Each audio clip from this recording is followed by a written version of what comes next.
Assalamualaikum warahmatullahi wabarakatuh. Baik lagi di channel Akbar CK. Tuduhan ijazah palsu ya terhadap Pak Jokowi sudah diklarifikasi, sudah dibuktikan oleh pihak UGM bahwa ijazah Pak Jokowi itu asli. Tetapi kaum pembenci Pak Jokowi ini masih aja ngotot kalau ijazah Pak Jokowi itu palsu ya. Nah, ini mendapat tanggapan dari Ade Armando. Seperti apa video lengkapnya? Tanpa berlama-lama, langsung aja kita simak videonya berikut ini. Pattern lengkungannya PO cantik begitu, gitu Bu. Aduh, ini sudah masa Joko Widodo menulis skripsi tahun 93 atau 94 ke atas, ya? Padahal dia lulusnya wisudanya tahun 1985, 5 November. Itu bagaimana ini? Ini kan sudah, aduh jujur lah kita, ini format sejak tahun 93 nih di UGM ini. Ini format Word ini. Aduh, belum ada. Dengan hormat Bapak Presiden, Anda nggak perlulah bantu kita, tapi jangan halangi kita mau gugat Jokowi ini. Jangan halangi kita besok pada mau ke Mabes Polri. Jangan halangi kita ke UGM. Oleh karena itu kita berharap Allah beri hidayah kepada Prabowo. Amin. Takbir, takbir, takbir. Jadi sungguh merupakan suatu dagelan luar biasa abad ini, ya, karena kita sudah berani mengatakan dengan adanya penelitian dari saudara Rismon Sianipar itu, diizinkanlah dia menjadi presiden, ya, sampai 2 periode. Tetapi presiden dengan ijazah palsu itu sungguh memalukan, memuakkan, dan menjijikkan. Ini adalah tuduhan yang dungu, bodoh, dan tidak keruan. Yang saya maksud adalah soal tuduhan ijazah palsu Jokowi dari UGM. Tuduhan bahwa sebenarnya Jokowi tidak pernah lulus dari Fakultas Kehutanan UGM adalah tuduhan yang bodoh secara absolut. Dan yang kembali mengangkat tuduhan ini adalah seorang dosen dari Universitas Mataram. Namanya Rismon Hasiholan Sianipar. Dia itu lulusan Prodi Teknik Elektro Fakultas Teknik UGM.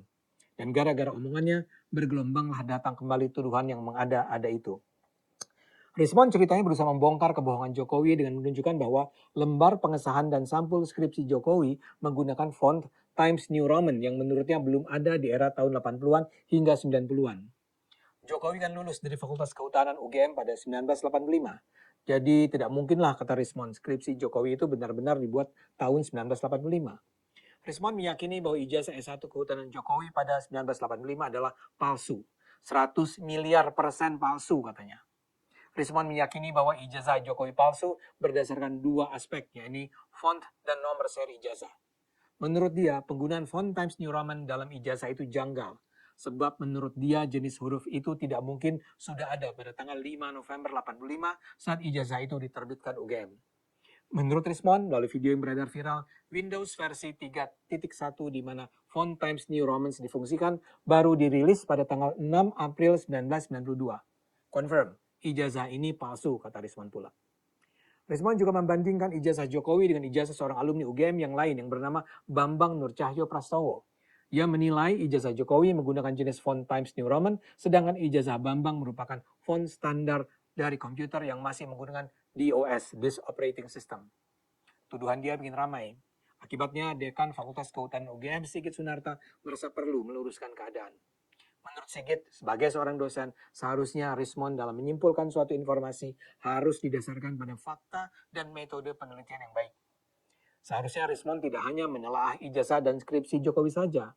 Baru fair kalau Rismon juga melakukan perbandingan dengan ijazah dan skripsi yang diterbitkan pada tahun yang sama di Fakultas Kehutanan.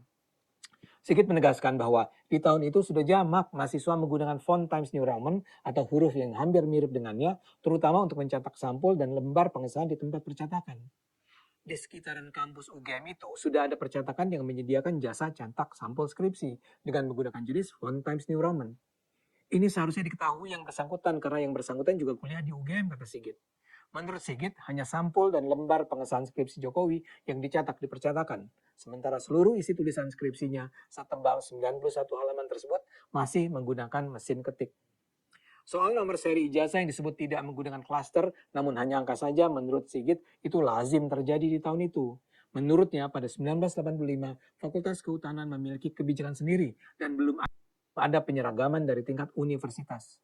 Penomoran tidak hanya berlaku pada ijazah Jokowi, namun berlaku pada semua ijazah lulusan Fakultas Kehutanan. Nomor tersebut berdasarkan urutan nomor induk mahasiswa yang diluluskan dan ditambahkan FKT atau singkatan dari nama fakultas. Sigit sepenuhnya membantah tuduhan Rismond yang mengada-ada. Ijazah dan skripsi Jokowi asli, katanya. Jokowi pernah kuliah di Fakultas Kehutanan. Dia aktif di kegiatan kemahasiswaan. Dia punya banyak teman yang mengenal baik dirinya dan bersedia memberikan testimoni kesaksian. Tempo.co juga memuat penjelasan Frono Jiwo, salah satu teman seangkatan Jokowi saat kuliah di Fakultas Kehutanan UGM. Dia bercerita, mereka sama-sama masuk kuliah pada 1980 dan wisuda bersama pada 1985. Frono mengaku tampilan ijazahnya sama dengan Jokowi. Ijazahnya juga menggunakan font yang sama, ditandatangani oleh Rektor Profesor Teguh Yakob dan Dekan Profesor Sunardi Prawirohatmojo. Yang berbeda hanya nomor kelulusan. Menurut Frono, seluruh mahasiswa satu angkatannya menulis skripsi menggunakan mesin ketik, meskipun ketika itu sebenarnya sudah ada komputer. Sedangkan sampul, lembar pengesahan, dan penjilitan hampir semuanya dilakukan di percetakan. Fakultas Kehutanan UGM sendiri punya banyak data pendukung yang menunjukkan bahwa Jokowi pernah kuliah, ujian, dan ikut yudisium. Penjelasan dari berbagai pihak di UGM ini seharusnya sudah bisa tuntas membuktikan Jokowi memang lulusan kampus terkemuka itu. Harap dicatat, kontroversi ini sudah berlangsung hampir 3 tahun, bahkan sempat dibawa ke ranah hukum. Pada 3 Oktober 2022, Bambang Tri menggugat Jokowi ke Pengadilan Negeri Jakarta Pusat atas dugaan Presiden Indonesia itu menggunakan ijazah palsu saat mengikuti pemilihan presiden pada 2019. Dalam gugatannya, Bambang meminta agar Jokowi dinyatakan telah melakukan perbuatan melanggar hukum karena menyerahkan dokumen ijazah palsu sebagai kelengkapan syarat pencalonannya dalam proses pemilihan presiden dan wakil presiden periode 2019-2024. Pada akhirnya, Bambang mencabut gugatan tersebut dan justru kemudian dihukum atas tuduhan ujaran kebencian. Apa yang terjadi ini menunjukkan bagaimana para pemain politik yang membenci Jokowi akan rela melakukan apapun untuk menumpahkan kebencian mereka pada Jokowi. Tuduhan yang mereka lontarkan sangat tidak masuk akal. Jokowi sudah maju sebagai calon wali kota Solo, sebagai calon gubernur DKI, sebagai calon presiden. Di ketiga proses itu pasti KPU akan memeriksa kelengkapan dan keakuratan ijazah Jokowi. Hampir pasti pengelola UGM atau Fakultas Kehutanan UGM akan memastikan bahwa Jokowi memang pernah kuliah, lulus, dan memperoleh ijazah kelulusan dari sana. Hampir pasti para mahasiswa Fakultas Kehutanan UGM yang menempuh kuliah pada 1980 sampai 1985 bersuara kalau benar Jokowi tidak datang dari kampus mereka. Apa yang dilakukan Bambang Tri dulu dan juga sekarang Rismond serta juga para mereka yang mendukung gugatan tersebut bisa dibilang sebagai tindakan yang luar biasa bodoh, unbelievably stupid. Dan celakanya mereka justru menganggap diamnya Jokowi selama ini adalah bukti bahwa Jokowi memang telah memalsukan ijazahnya. Padahal Jokowi diam karena menganggap itu adalah tuduhan yang luar biasa bodoh. Kalau orang-orang itu menuduh Jokowi berbohong, ya mereka lah yang harus mengungkapkan bukti bahwa Jokowi penipu. Mereka lah yang harus datang ke Fakultas Kehutanan UGM dan menyelidiki kebenaran kelulusan Jokowi. Tapi itu pun tidak mereka lakukan. Mereka hanya bisa berhayal, meracau, menyebarkan kebohongan tanpa malu. Sungguh-sungguh kebodohan yang tak tertahankan. Ayo gunakan akal sehat. Karena hanya kalau kita gunakan akal sehat, Indonesia akan selamat. Nah, itu dia video kita kali ini. Silakan ketik komentar kalian di kolom komentar. Sebelum saya akhiri, jangan lupa like, komen, dan subscribe-nya agar tidak ketinggalan informasi dan notifikasi dari channel ini. Saya Cyber CK, Assalamualaikum warahmatullahi wabarakatuh. Salam sehat selalu, bye-bye.